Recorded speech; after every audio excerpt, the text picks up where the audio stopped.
Hello friends, welcome to maths pilot. इस video में हम सॉल्व करने वाले हैं प्रश्नावली 9.1 का प्रश्न क्रमांक 4। बिल्कुल डिटेल में समझेंगे ताकि आपका कॉन्सेप्ट क्लियर हो और अगर एग्जाम में आ जाए तो किसी तरीके का कोई कंफ्यूजन ना हो। तो आइए फटाफट से वीडियो को स्टार्ट करते हैं। देखिए गाइस, क्वेश्चन दे रखा है भूमि के एक बिंदु से जो मीनार के पाद बिंदु से 30 मीटर की दूरी पर है, मीनार के शिखर का उन्नयन कोण 30 डिग्री है, मीनार की ऊंचाई ज्ञात कीजिए। दोस्तों यहाँ पे सबसे बड़ी बात है कि क्वेश्चन को समझना। अगर आप क्वेश्चन को अच्छे से समझ लेते हो इसका मतलब आप क्वेश्चन को 50% सॉल्व कर लिए हो। प्रश्न कह रहा है कि मीनार के पाद बिंदु से 30 मीटर की दूरी पर एक बिंदु है। तो ऑब्वियसली एक मीनार की बात हो रही है, तो आइए सबसे पहले मीनार बना लेते हैं। ये मैंने मीनार बना लिया, ठीक है। इसको बोल देते हैं क्या, मीनार, ठीक है। कह रहा है कि भूमि के एक बिंदु से जो मीनार के पाद बिंदु से 30 मीटर की दूरी पर है। मान लो ये भूमि का कोई एक बिंदु है जो मीनार के पाद बिंदु यानी कि मीनार के जड़ से कितना मीटर की दूरी पे है, 30 मीटर की दूरी पे है। बिल्कुल बारीकी से आप क्वेश्चन को समझ लो, क्वेश्चन काफी इजीली आपसे सॉल्व हो जाएगा, ठीक है। मीनार के शिखर का उन्नयन कोण 30 डिग्री है, यानी कि ये जो है मीनार, ये जो घर है इसके शिखर ये है ना, और ये बिंदु है ना, इस बिंदु से इस शिखर का उन्नयन कोण कह रहा है 30 डिग्री है। तो आइए सबसे पहले उन्नयन कोण बना लेते हैं। ये मैंने बना लिया। मीनार की ऊंचाई ज्ञात कीजिए। ये मीनार की ऊंचाई हमें ज्ञात करना है। तो मान लेते हैं कुछ देर के लिए मीनार की ऊंचाई x मीटर है। तो आइए जो भी हमें डेटा दिया गया है उसको सबसे पहले लिख लेते हैं। यहां से लिखेंगे माना कि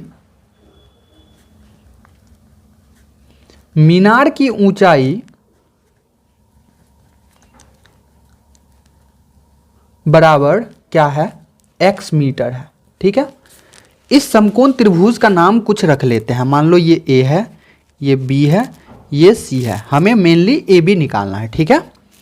हमें कितना दे रखा है, BC बराबर दे रखा है कितना, 30 मीटर।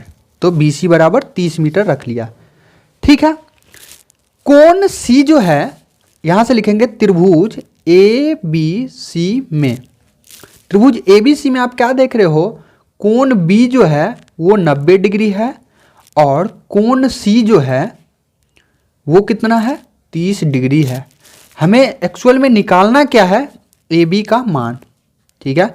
वही है ना मीनार की ऊंचाई, ठीक है। तो AB अगर आ गया दैट मीन्स हमें मीनार की ऊंचाई पता चल गया, ठीक है। देखो बच्चों, त्रिकोणमिति के अनुप्रयोग में हमें एक्चुअल में पढ़ना क्या पड़ता है, त्रिकोणमिति का यही पावर है कि अगर एक भुजा का मान दे दिया हो, यानी कि ये दे दी गई है इसकी दूरी, और एक कोण दे दिया गया हो, तो बड़े ही आसानी से इस बिल्डिंग का ऊंचाई हम निकाल सकते हैं, ठीक है। तो आप देख रहे हो इस कोण के लिए ये क्या है, लंब है और ये आधार है, यानी कि लंब और आधार की बात हो रही है तो कर्ण का कोई भागीदारी यहाँ पे नहीं है। तो बच्चों आपको पता होगा tan थीटा बराबर क्या होता है, P/B, लंब बट्टे आधार, ठीक। थीटा का मान यहाँ पे 30 डिग्री है तो tan 30 बराबर लिख देंगे। यहाँ पे P बराबर कितना है, AB है, एंड B बराबर कितना है, यहाँ पे BC है। B का मतलब समझो आधार, ठीक है।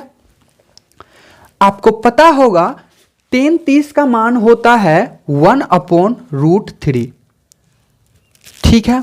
मैं ये मान के चलता हूं कि आप प्रश्नावली 8.1 से लेके 8.4 अच्छी तरीके से सॉल्व कर चुके हो। AB बराबर कितना है, यहाँ पे x है एंड BC दे रखा है हमें 30 मीटर, ठीक है। बच्चों यहाँ पे आप तिरछी गुना करोगे, क्रॉस मल्टीप्लिकेशन करोगे तो √3 को x से गुना करेंगे तो √3 गुने x बराबर 30 आ जाएगा। नेक्स्ट x का मान हमें पता करना है तो इस √3 को इधर लाएंगे तो नीचे आ जाएगा, ये आ जाएगा 30/√3। अब आपको हमेशा याद रखना है कि नीचे में रूट नहीं रहना चाहिए, तो इसका कर दो परिमेयकरण। तो यहां से आ जाएगा 30√3 बट्टे में √3 को √3 से गुना करोगे तो 3 आ जाएगा, यानी कि 3 से यहाँ पे 30 को काटेंगे तो 10√3 आ जाएगा। आप चाहो तो यहाँ पे ही छोड़ दो और नहीं तो √3 का मान भी रख सकते हो। मैं यहीं पे छोड़ देता हूँ इसलिए कि एनसीईआरटी में यही सॉल्यूशन लिखा हुआ है। तो यहाँ से लिख देंगे अतः मीनार की ऊंचाई बराबर क्या है 10√3 मीटर। यह आ गया आंसर। अब आई होप ये वीडियो आपको पसंद आया होगा, पूरा का पूरा समझ में आया है। वीडियो अच्छा लगे तो एक लाइक कर दीजिएगा और चैनल पे पहली बार आए हैं तो प्लीज़ चैनल को सब्सक्राइब करके बेल नोटिफिकेशन को ऑन कर लीजिएगा।